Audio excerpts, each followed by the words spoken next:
अध्यात्म उपनिषद।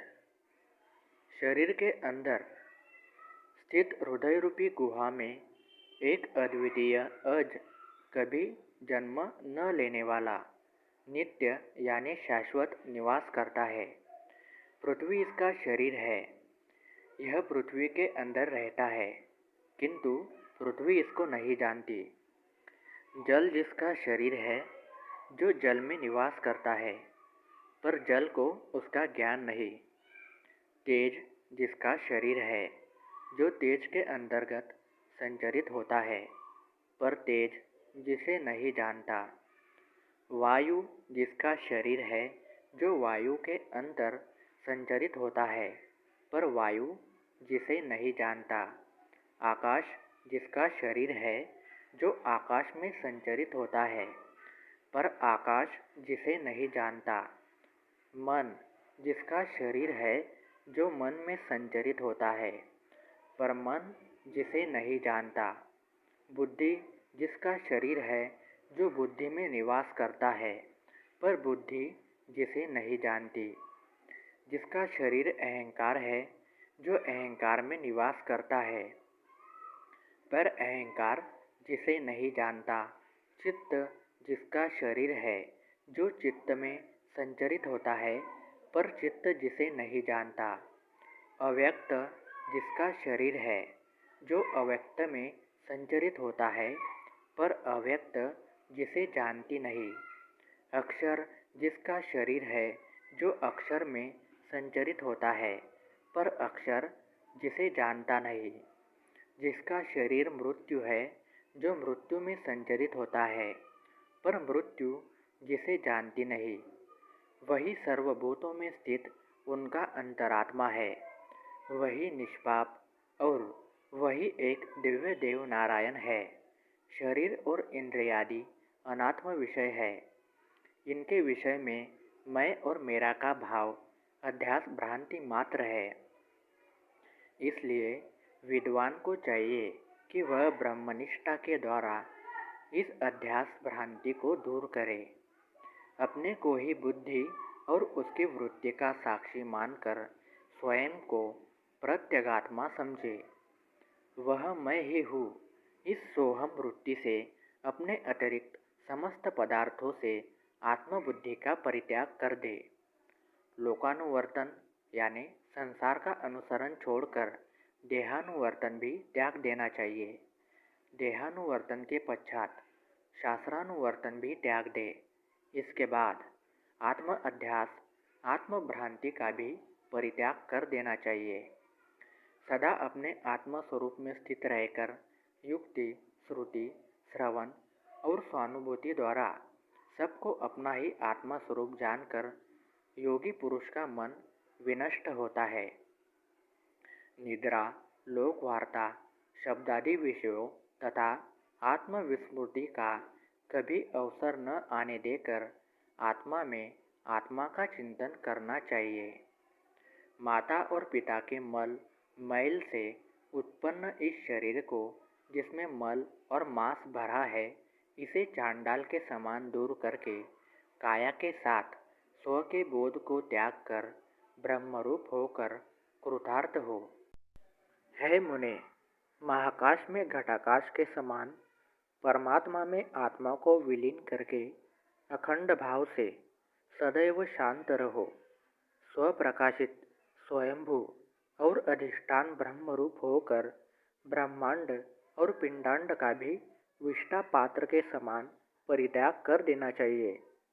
शरीर के ऊपर आरूढ़ अहम बुद्धि को सदानंद और चित्त स्वरूप आत्मा में लगाकर लिंग स्वज्ञान चिन्ह को छोड़कर सर्वदा केवल आत्मरूप हो।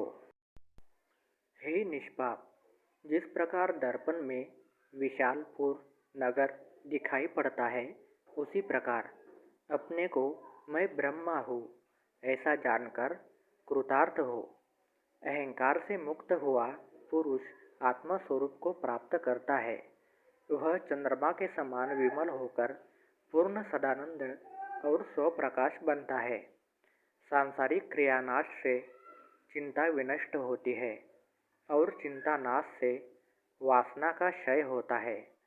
वासना का विनिष्ट हो जाने का नाम मोक्ष है और इसे ही जीवन मुक्ति भी कहते हैं। जो सर्वत्र सब तरफ सभी को मात्र ब्रह्मरूप देखता है और जिसकी सद्भावना दृढ़ हो गई है, उसकी वासना का लय हो जाता है, अर्थात वासना विनष्ट हो जाती है। ब्रह्मनिष्ठा में कभी प्रमाद न करे, क्योंकि प्रमाद ही मृत्यु है, ऐसा विद्या के ज्ञाता ब्रह्मवादी कहते हैं। जिस प्रकार शैवाल को पानी के ऊपर से हटा देने के बाद वह क्षण मात्र भी वहाँ नहीं ठहरती और पूर्ववत पानी को ढक लेती है, उसी प्रकार बुद्धिमान व्यक्ति भी यदि ब्रह्मनिष्ठा से थोड़ा भी हट जाए या दूर हो जाए तो माया उसे आवृत कर लेती है। जिसे जीवित अवस्था में ही कैवल्य अवस्था प्राप्त हो गई हो, वह विदेह देह रहित होने पर केवल ब्रह्म ही रहेगा।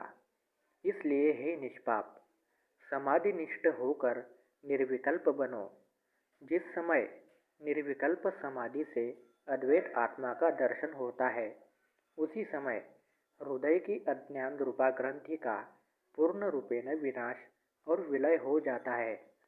आत्मतत्व अर्थात आत्मभाव को दृढ़ करके अहंकार आदि का परित्याग करके उनसे उसी प्रकार उदासीन रहे जिस प्रकार बर्तन वस्त्रादि के प्रति उदासीन भाव रखा जाता है।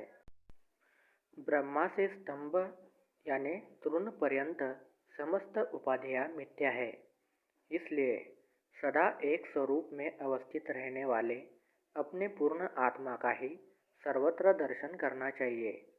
स्वयं ब्रह्मा, स्वयं विष्णु, स्वयं इंद्र, स्वयं शिव, स्वयं विश्व और स्वयं ही यह सब कुछ है। स्वयं के अतिरिक्त और कुछ भी नहीं। अपनी आत्मा में समस्त वस्तुओं का आभास रस्सी में सर्प की तरह केवल आरोपित है। उसका निराकरण कर देने से वह स्वतः पूर्ण अद्वैत और अक्रिय परब्रह्म बन जाता है। एक ही आत्मरूपी वस्तु में जो यह विकल्प प्रतीत होता है, वह प्रायः मिथ्या है, क्योंकि निर्विकार और निर्विशेष में भेद ही कहा है। वह चैतन्य आत्मा दृष्टा, दर्शन और दृश्य आदि भाव से शून्य है, जो निरामय, निर्दोष तथा प्रलयकालीन सागर की तरह परिपूर्ण है। जिस प्रकार अंधकार प्रकाश में विलीन हो जाता है, उसी प्रकार अद्वितीय परम तत्व में भ्रांति का कारण भी विलुप्त हो जाता है। वह आत्मा अवयव रहित है, अस्तु उसमें भेद कहा है। एकात्मक परम तत्व में भेदकर्ता किस प्रकार रह सकता है? सुषुप्त अवस्था में सुख मात्र है, उसमें भेद किसके द्वारा देखा गया है? इस विकल्प भेद का मूल कारण चित्त है। यदि चित्त न हो तो कोई भी विकल्प नहीं है। अतः प्रत्यग रूप आत्मा परमात्मा में अपने चित्त को समाधिस्थ यानी समाहित कर दो। अखंडानंद रूप आत्मा को अपना वास्तविक स्वरूप जानकर सदा इसे आत्मा में ही बाहर और अंदर आनंद रस का आस्वादन करो।